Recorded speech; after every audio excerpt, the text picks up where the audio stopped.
Claro. Sí. Bueno, ahí se Pero te está deja grabando. grabar, listo, ¿no? Porque era Sí, la ya duda. está. Listo.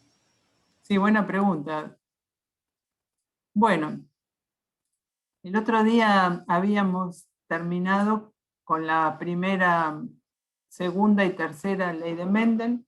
Habíamos comentado que en general los textos de bioquímica, o sea, sacando los textos de biología, las leyes de Mendel son dos. Vamos a verlo en forma completa y recuerden esa dualidad, cosa de, si están hablando con otra persona, aclarar qué dice la ley y no hablar por el número, digamos, si es la primera, la segunda o la tercera.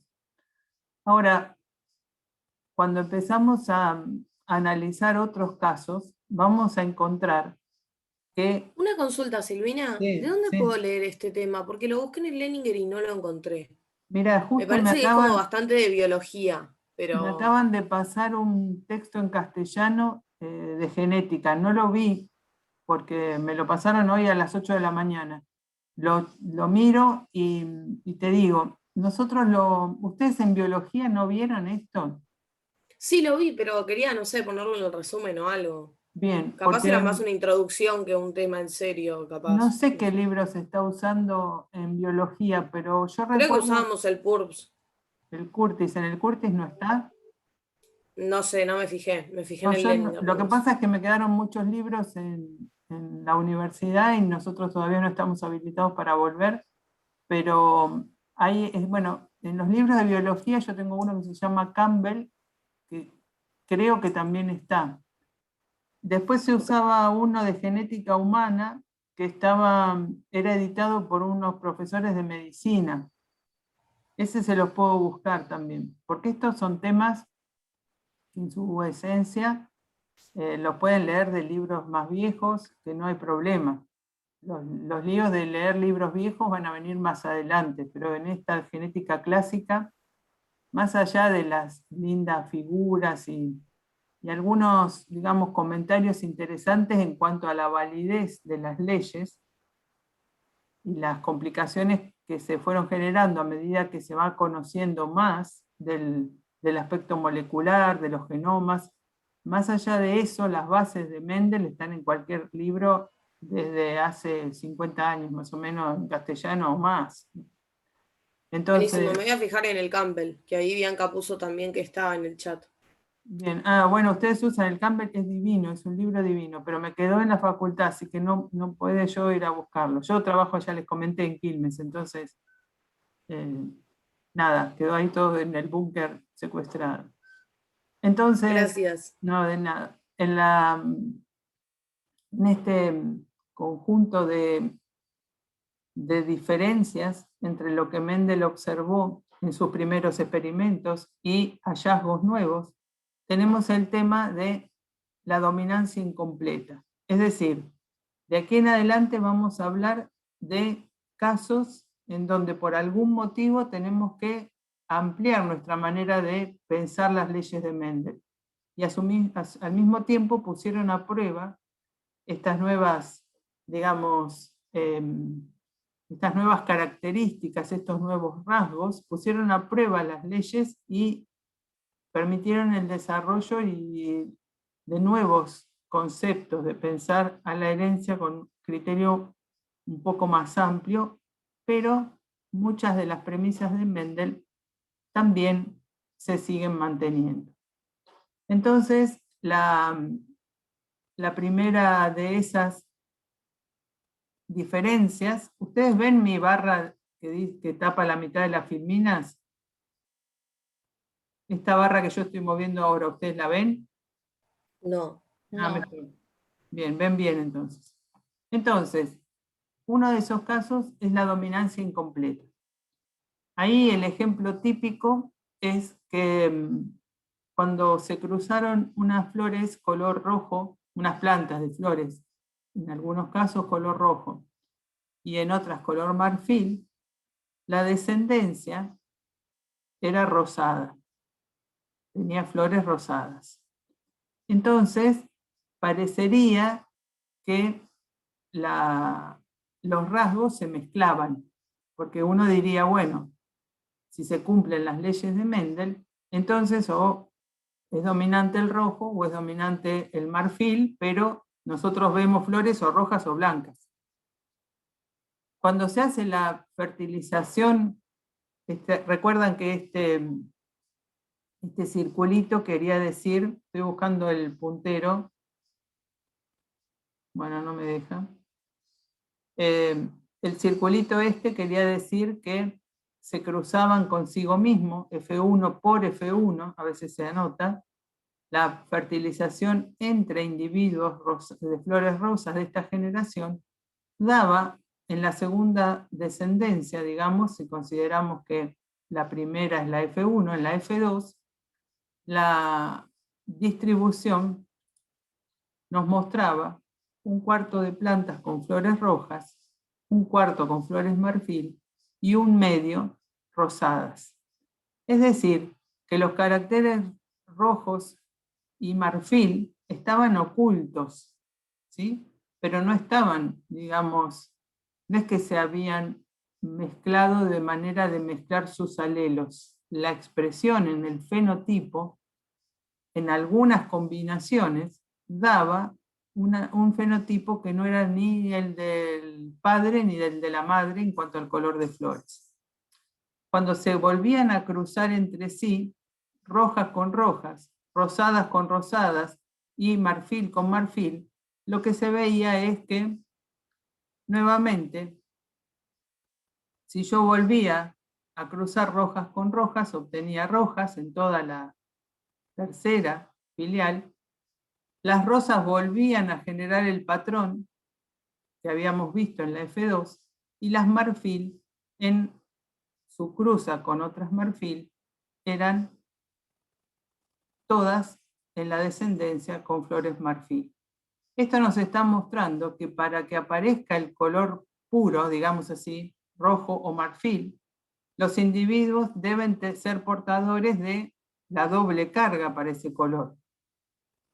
En cualquier otro caso, es decir, en presencia de heterocigotas, siempre va a aparecer el color rosa en la proporción que habíamos visto para la primera ley de Mendel, como si fuera, bueno, sería la segunda ley de Mendel, como si fuera un carácter, ¿sí?, propio del heterocigota con el fenotipo rosado.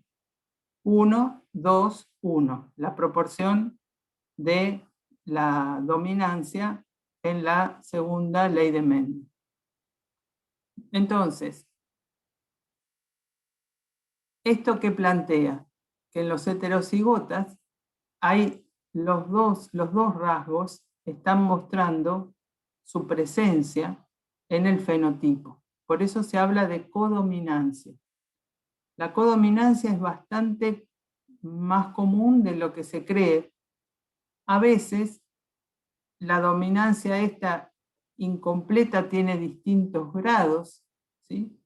Y sobre todo cuando pasamos a los casos moleculares, uno encuentra justamente que esas variables, por ejemplo, hablábamos el otro día de niveles de enzima en los heterocigotas, en los homocigotas, para el caso de las semillas rugosas o lisas, las arvejas rugosas o lisas.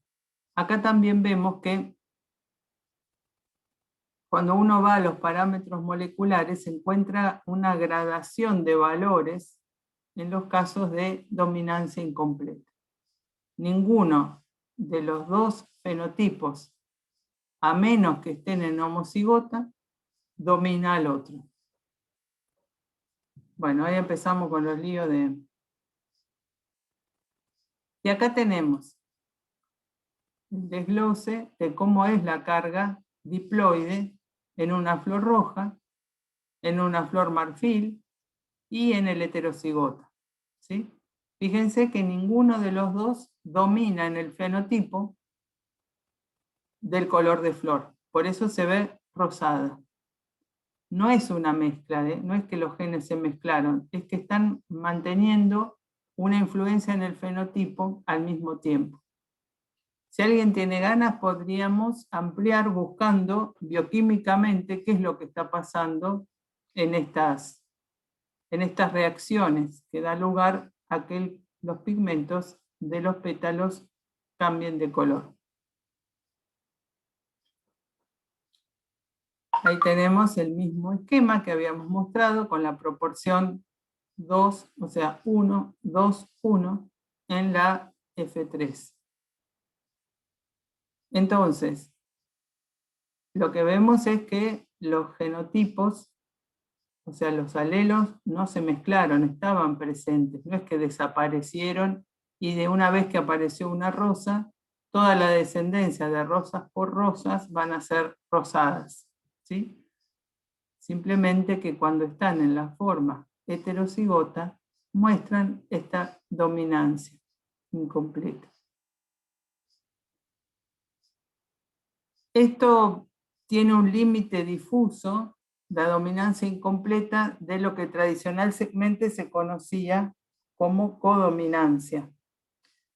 Acá justamente hay bastantes cambios en cuanto a la expresión molecular de a qué se refieren los términos dominancia incompleta y codominancia.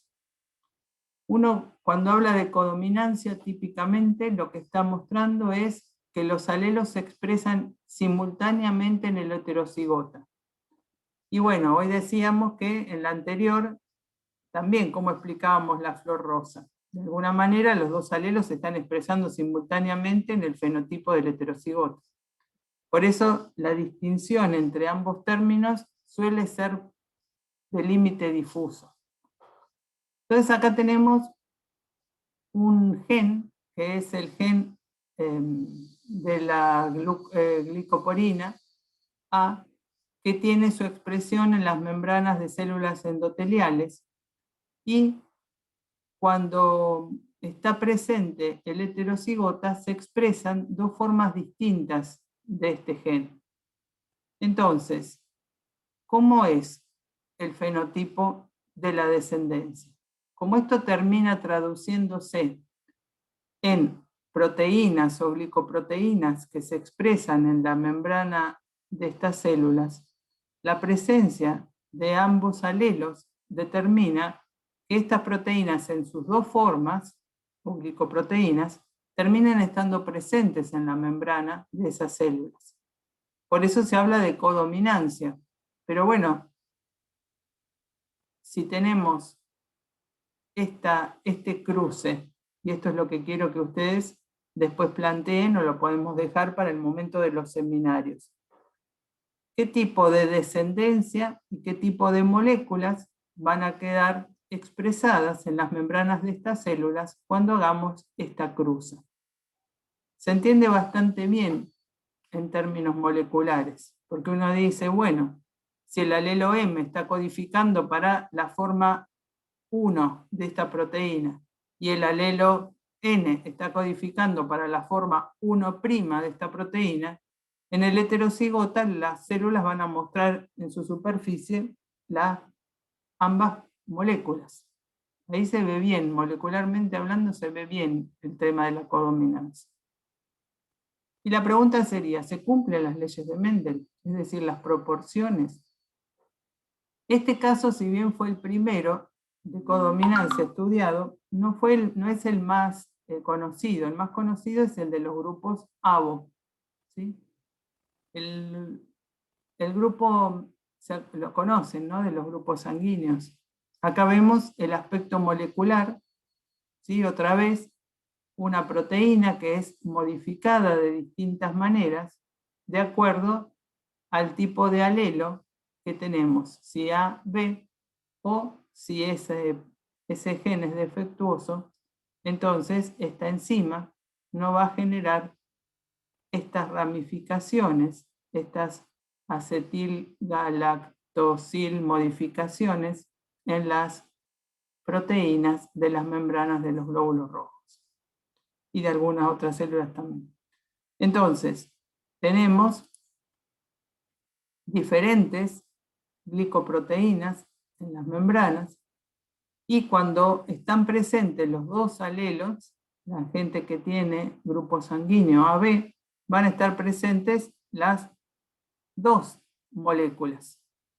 Los que son 0 ¿sí? No van a tener este proceso y se van a quedar con esta glicoproteína que se llama antígeno H.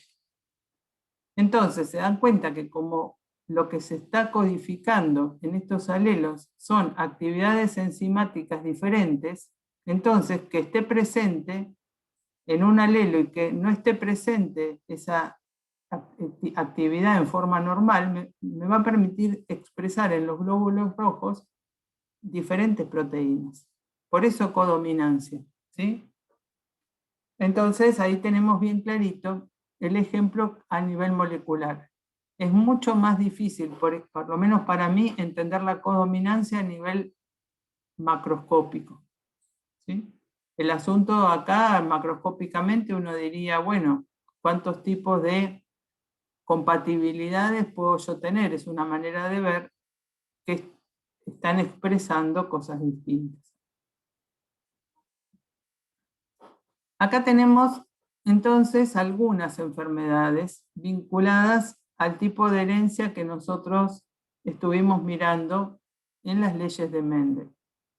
Acá tenemos que hacer la distinción, y bueno, porque en general a uno le interesa estudiar la herencia de enfermedades vinculadas a humanos.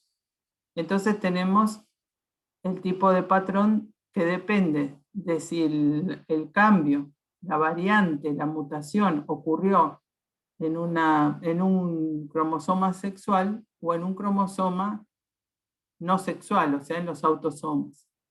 Entonces, es muy difícil muchas veces tratar de determinar o encontrar enfermedades que solamente dependan de los cambios en un gen, ¿sí? Muchas enfermedades son multigénicas o poligénicas. Eso tiene que ver con cuántos genes, no cuántos alelos, cuántos genes distintos están asociados a la generación de una función normal, digamos así. Entonces teníamos, acá vemos que después la vamos a ver por otros aspectos, la enfermedad de Huntington, ¿sí? Es de herencia autosómica dominante, la fibrosis quística es autosómica recesiva y la distrofia muscular de Duchenne es ligada al sexo. Las ligadas al sexo tienen que ver con si los portadores son heterocigotas, ¿sí? Si tienen que ser hembras o machos para manifestar la enfermedad. Fíjense que acá, como pasa en la hemofilia, la mutación está vinculada al cromosoma X. ¿Sí? Entonces acá tenemos el caso más claro, más conocido, más presente en todos los textos de herencia ligada al sexo, que es la hemofilia. Entonces, fíjense que es ligada al cromosoma X. ¿Y cuándo se manifiesta? Y se manifiesta en el macho. ¿Por qué? Porque justamente no tenemos la compensación del otro cromosoma. Acá vemos nuevamente que a nivel molecular podemos encontrar diferencias entre una hembra que sea portadora del gen defectuoso y una hembra que sea normal.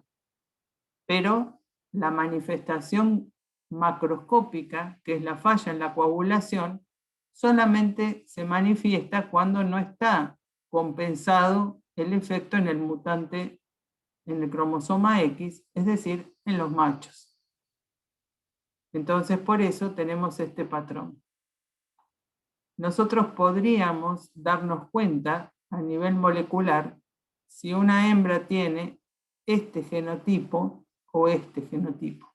Después vamos a conversar pensando en lo que ya vimos de las enzimas de las involucradas en el aspecto de las arvejas.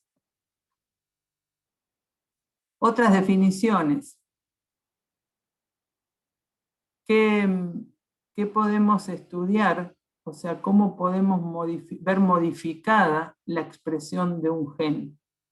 Recién hablábamos de distintos niveles de proteínas. Eso depende únicamente del defecto que haya en alguno de los alelos? No, muchas veces justamente al estudiar otro organismo, que a lo mejor por cuestiones de, digamos, limitaciones experimentales, uno estudia el modelo de una enfermedad humana en un ratón, ¿sí? Entonces tenemos que tener cuidado porque cómo se comporta la expresión de un gen varía con el organismo, o puede variar con un organismo, cuando cambio de organismo, y también cuando cambio el entorno. La penetrancia. La penetrancia es algo que cuando uno habla con genetistas moleculares, hablan muchísimo de esto. Es la proporción de organismos que tienen fenotipo acorde al genotipo. Otra vez, no es siempre tan sencillo como lo que vio Mendel en sus experimentos. Entonces, si el genotipo se expresa siempre, se dice que tiene 100% de penetrancia. Si se expresa menos de 100%, entonces se habla de penetrancia incompleta. Y la epistasis, en el contexto de la genética, porque después van a encontrar que hay otros, digamos, otras acepciones del término epistasis, pero en el contexto de la genética es la influencia de uno o más genes en la expresión del otro. Discúlpenme que acá lea las filminas, pero son definiciones, o sea que tenemos que apegarnos a mantener la validez de nuestros términos. Por eso no se puede decir otra cosa. Entonces, estamos hablando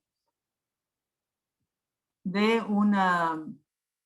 todos hallazgos que tienen que ver con tiempos donde no estaban dadas las bases moleculares. Entonces, fíjense que tenemos que aceptar esto que para nosotros es ahora muy conocido, de que los genes están en los cromosomas, ¿sí? Entonces, este tipo de hallazgos, ya de fines del siglo XIX y comienzos del XX, empezaron, digamos, a organizar ese conocimiento empleado por Mendel, o puesto a la mesa de discusión por Mendel, y que cada vez se va a ir complejizando más. ¿Qué pasa con las experiencias de Morgan, de Thomas Morgan, cuando empieza a hacer determinados experimentos y encuentra conclusiones que aparentemente están desviadas de las proporciones de Mendel? Él usó en sus experimentos un tipo de alelo ligado al cromosoma X. Por eso es una herencia ligada al sexo. Podría haber sido otro par de genes. Es decir, ahora vamos a ver que no tiene que ver con que sí o sí tiene que ser un alelo presente en el cromosoma X. Pero su ejemplo se basó en este caso. Entonces, hay genes que se heredan juntos, ¿sí? Por ejemplo, ustedes conocerán el aspecto de, no sé si alguno tiene, un gato blanco de ojos celestes. ¿Alguien tiene un gato blanco de ojos celestes? No estoy haciendo una broma. No, mi gata es rayadita como un hacha nomás. Un gato blanco de ojos celestes es sordo, ¿sí? Esos son genes. Acá todos contestan que no tienen gato de ojos celestes. No, no es blanca del todo. Mi hermana tiene uno. Ah, la de ella no es sorda, claro, pero porque no es blanca del todo. Entonces, hay genes que se heredan juntos, ¿sí? Que uno sabe que si está presente uno, el otro también. Entonces eso se llama vinculación de genes o linkage, ¿sí? Los genes vinculados tienden a pasar juntos en la meiosis. Admitiendo la teoría cromosómica, de los genes, entonces son genes Sí, cercanos. perdona que te interrumpa, pero se escucha bastante electrónico. ¿Querés probar de activar y desactivar tu micrófono? A ver si mejora. Bueno, es la conexión de internet. A ver ahora, ahí lo desactivé y lo activé. Te escuchamos como un robot, profe. Uy.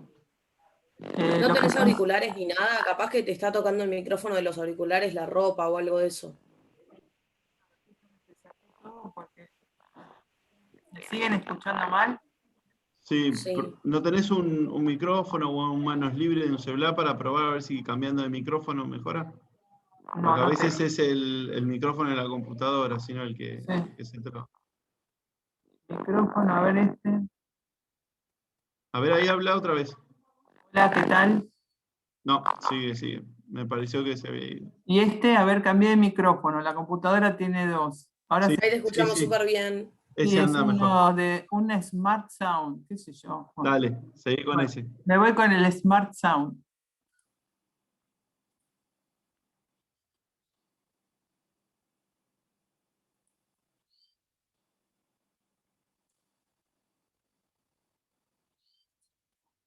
Bueno, entonces estábamos con la... ¿Ahora se escucha bien? Sí, ahora Sí, sí. perfecto. Bueno, Sí, perfecto. entonces acá vemos que los genes, esta es la hipótesis de Morgan, a partir de sus hallazgos, los genes vinculados, o sea, cercanos en el cromosoma, tienden a pasar juntos en la meiosis. ¿Qué genes usó? ¿Qué tipo de fenotipo usó Morgan para estudiar este tipo de vinculación de genes? Usó los mutantes de ojos y los mutantes, un cierto tipo de mutantes de ojos en las moscas Drosophila y alas. ¿Cuál es la forma salvaje de estos dos caracteres? Los ojos son rojos en las drosofilas normales y las alas son de tamaño normal. Entonces, ¿cuál es la explicación del ligamiento? El ligamiento, uno diría, y después vamos a hacer los ejercicios, yo creí que lo había incluido al ejercicio, pero me parece que salvé una versión anterior. Nosotros tenemos, supongamos, a los cromosomas parentales, ¿sí?, que muestran este arreglo de alelos. ¿Sí? Tenemos la doble carga porque son organismos diploides en un padre y en el otro. Esto tiene un nombre que después vamos a entender que también se usa con otro significado. Cuando los dos alelos de la misma clase, acá la clase es clase mayúscula, pueden ser los alelos normales, están en el mismo cromosoma, se dice que tienen configuración cis. Pero también en un cromosoma puede estar el alelo normal y el alelo defectuoso. Entonces se dice que tienen configuración trans. Cuando se hace la meiosis, entonces, ¿qué podría pasar? Podría pasar lo que uno diría, bueno, se segregan independientemente las cromátides y entonces tenemos que las gametas tienen para cada cromosoma alguna configuración que ya estaba en los padres. Pero puede aparecer el crossing over, que también lo habrán visto en biología, que genera combinaciones nuevas de genes. Por eso se habla de recombinación. Este arreglo de genes, el alelo A en su forma, dijimos que la mayúscula era la wild type, por decir, y B chica era la forma mutada del alelo B, este arreglo no estaba presente en ninguno de los padres. Entonces, si nos vamos a las leyes de Mendel, y esta combinación tiene un efecto en el fenotipo, nosotros vamos a encontrar que no nos cierra, porque para Mendel las gametas iban a ser estas. En realidad, veía el fenotipo acorde a pensar que no había habido recombinación entre los genes. Entonces, cuando dos genes, se dice que la recombinación tiene que ser, para el crossing over, es recombinación homóloga. Después vamos a ver más adelante que hay otras formas de recombinación. Homólogo, ¿qué quiere decir? Quiere decir que ocurre entre regiones del cromosoma equivalentes, que alojan los mismos genes. ¿Sí? Esto tiene que ver con la evolución. Las regiones homólogas, los genes homólogos, tienen un origen evolutivo común. Entonces, ¿qué genes se van a tender a recombinar? Y aquellos que estén más bien alejados. Es decir, que durante el crossing over, el corte los deje a uno de un lado y a otro del otro. Si están muy juntos, A con B, entonces es poco probable que justo la recombinación encuentre un punto de corte entre ellos. Son probabilidades, ¿eh? Uno no puede decir seguro que no. Cuanto más alejados están los genes en un cromosoma, más probable es que se recombinen. Entonces acá tenemos lo que decíamos, herencia sin recombinación, y acá tenemos herencia con recombinación. ¿Sí? ¿Se acuerdan que estos puntos de cruce se llaman quiasmas?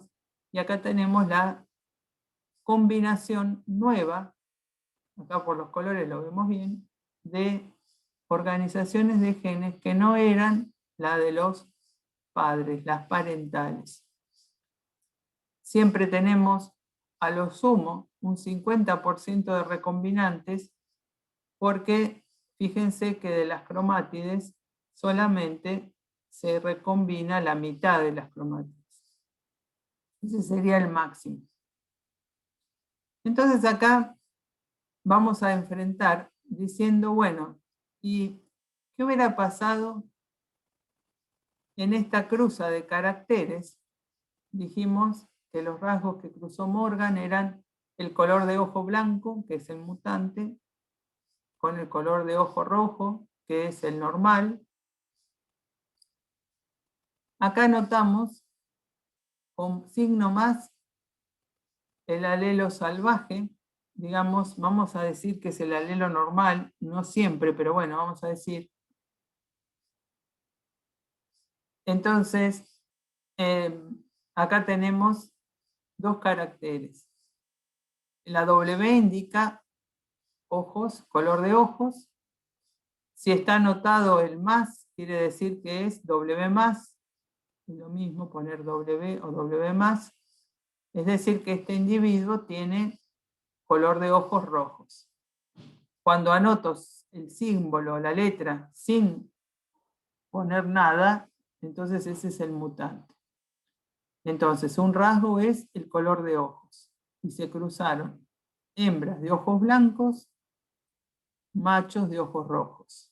La hembra entonces es W para un alelo, W para el otro. El macho es W más para un alelo y en el otro tiene el cromosoma Y, porque esa herencia ligada al sexo. Acá tenemos más. Esto está hablando del tamaño de las alas. ¿Sí? Esta hembra tiene alas normales. Entonces, el carácter que se anota con la letra M, acá se reemplazó por más. Y este macho tiene alas pequeñas. Entonces anotamos la M chiquita, que enfrenta en su diploide al cromosoma Y. Se cruzan estas dos líneas, digamos así, estos dos individuos, y de la descendencia se seleccionan las hembras. ¿Sí? Las hembras, si hacemos el diagrama de Punnett o de Punnett, vamos a encontrar que tienen todas este genotipo. Son un alelo llevó el mutante en el color de alas, el otro alelo viene del macho, llevó las alas color rojas, y lo mismo cruzado, o sea, es heterocigota para los dos rasgos. Y acá se hace una cruza tipo las de prueba o test cross que habíamos visto anteriormente. Lo cruzamos con el macho defectuoso en los dos caracteres. Fíjense que W chica, M chica. Acá estamos asumiendo que el defectuoso es el recesivo, para hacer el paralelo con el test cross. Entonces acá está rebanada esta figura, porque no va a mostrar lo que encontró Morgan, sino qué pasaría si el ligamiento fuera completo. Es decir, si no hubiera recombinación, estos dos alelos, W+, se irían juntos, ¿sí? Y las cruzas serían así. Entonces, ¿cuántos individuos? ¿Está claro lo que estamos haciendo? Ligamiento completo. Se van juntos todos los pares, tal cual estaban en los progenitores. Entonces, W va con más va con M, porque no hubo recombinación. W va con M y va por su cuenta. ¿Cuántos descendientes uno esperaría con el genotipo de la madre? Fíjense que tenemos W+, WM, ¿sí? Más M, WM. ¿Qué les parece?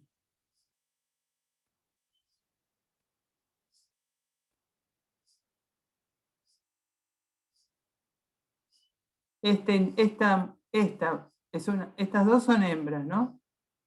Entonces, esta tiene, si este es el recesivo, esta tiene alas blancas y ojos normales. Es el genotipo de la madre. Y esta tiene ojos rojos y alas normales. Entonces y alas pequeñas. Es el otro par de las madres. La mitad de la descendencia es portadora de uno de los alelos de la madre. ¿Ven? Un par de alelos de la madre. Es un 50%. ¿Qué hubiera pasado si se cumplía Mendel? Esto se los dejo para algún ejercicio. Es decir, si W o sea, ojos normales, ojos blancos y alas normales se segregaran independientemente. Es decir, si el color de ojos y el tamaño de las alas estuvieran en dos cromosomas distintos o en un cromosoma, pero se van a gametas distintas. Acá si hiciéramos las cuentas, otra vez encontraríamos un 50% de descendientes, si quieren después lo podemos hacer, para que reproduzcan el genotipo de la madre. ¿Qué pasó cuando Morgan hizo el experimento? Encontró, volvemos al mismo dibujo, ahora completo, mostrando el experimento de Morgan, y lo que vemos es que dijimos que la madre, fíjense que la madre era, en la primera generación, era una madre defectuosa en el color de ojos, homocigota, y normal para el tamaño de las alas. Pero lo que prueba Mendel es la descendencia entre las hembras de la primera cruza con un macho recesivo. Entonces, si hacemos el recuento del experimento, Morgan encontró 226 hembras con ojos blancos y alas normales. Uno de los genotipos, ¿sí?, asociados a la madre. ¿Y cuál es el otro genotipo? El otro par de combinaciones, igual que como traía, o sea, si los dos genes no se hubieran recombinado, la otra combinación nos hubiera llevado a gametas que tenían los ojos rojos y las alas pequeñas. De esas características con esas características que reflejaban el tipo parental, y como acá lo que se está poniendo a prueba es a la madre, porque el otro se sabe que es recesivo, entonces lo que vemos es que en lugar de obtener 50%, no hay un total que se va a alejar de ese 50%. Vamos por partes. 226 respondieron a este fenotipo. 202 respondieron a este otro fenotipo. Cuando vamos a ver las otras combinaciones, ¿sí?, lo que encontramos es que las que recibieron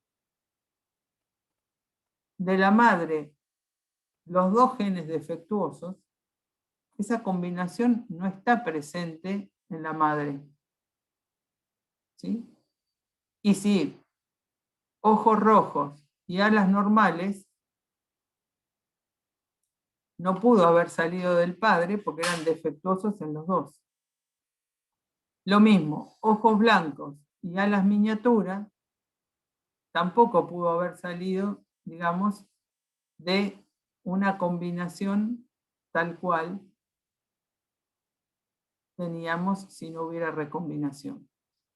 Sumando todos los descendientes, encontramos que ese 50% que tendría que haber dado si la segregación fuera independiente o si la vinculación entre genes fuera completa, ese número no se cumple. Hay unos 216 ejemplares que muestran que hubo recombinación, porque no aparecen combinaciones propias de los dos casos que vimos, ni de segregación independiente, ni, porque nos hubiera dado 50%, ni de ligamiento completo. ¿Cuántas son las combinaciones que muestran estas características? En este ejemplo son 216 de 644. La frecuencia de recombinación es esa, es la que muestra cuántos casos escapan a la herencia respetando el patrón parental, en este caso el patrón materno, porque ya sabíamos con quién estábamos combinando. Entonces, podemos hablar de frecuencia de recombinación o pasar a porcentaje.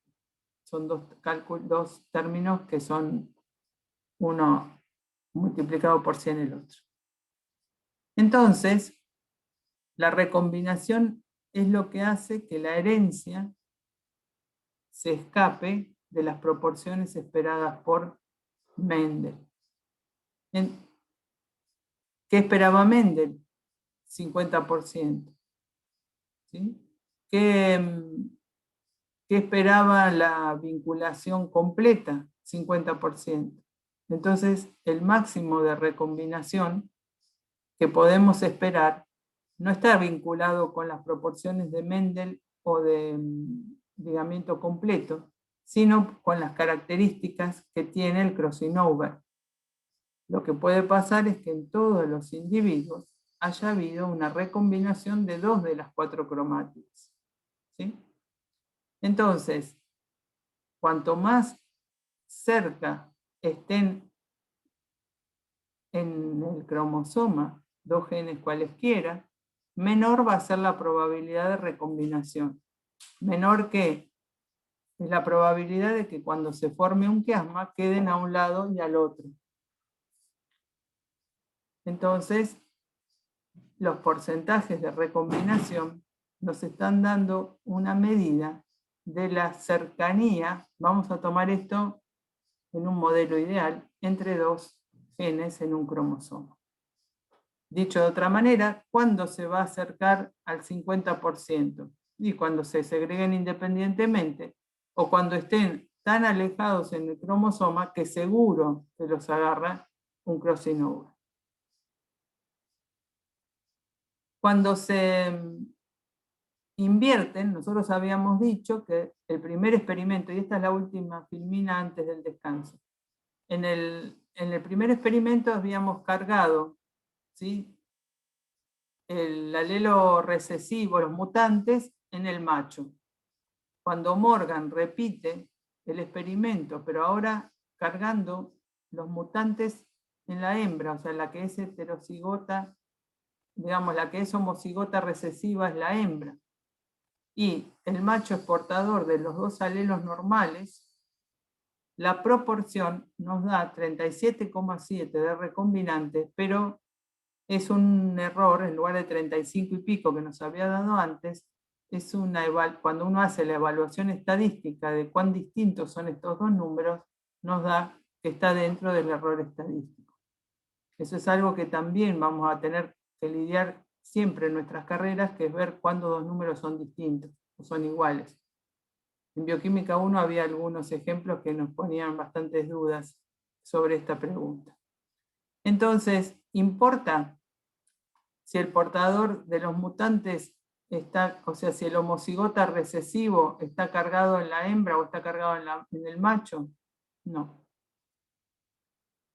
El porcentaje de recombinación depende del par de genes, no de quién puso los alelos.